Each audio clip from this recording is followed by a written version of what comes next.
গাজার উত্তরাঞ্চল থেকে দক্ষিণে নিজেদের বাড়ি ছেড়ে অন্য কোথাও আশ্রয় নিতে বাধ্য হচ্ছে অসংখ্য পরিবার। ইসরায়েলি সেনাদের বিরামহীন সামরিক অভিযানের মুখে শনিবার আল রিশওয়ান মহল্লা থেকে ঘর ছাড়ে মাহাদি পরিবার। মাহাদি নাফেস বলেন, আজ আমি আমার ঘর ছেড়ে পালিয়ে যাচ্ছি। এটা স্বেচ্ছায় নয়, বরং জোরপূর্বক। আমরা গোলাগুলি আর বোমাবর্ষণের নিচে বাস করছি, ঘুমাই হেলিকপ্টারের শব্দ আর গুলির আওয়াজের মধ্যে।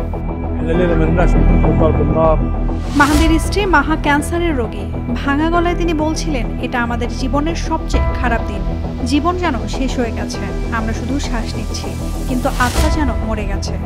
যখন বলল ঘর ছেড়ে যেতে হবে, স্মৃতি, স্বপ্ন সবকিছুই পেছনে রেখে যেতে হচ্ছে।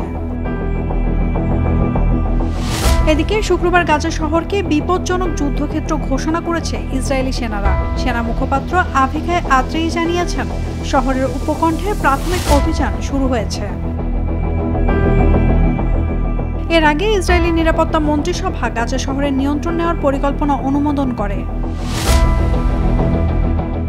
2023 সালে 7 অক্টোবর হামাসের আকস্মিক হামলায় ইসরায়েলে প্রাণ হারায় 1139 জন এবং 200 জনকে জিম্মি করা হয়।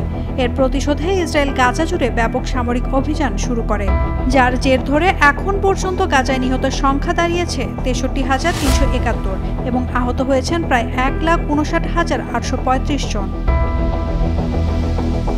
নাওমিনা স্টেইন, ডেইলি সান।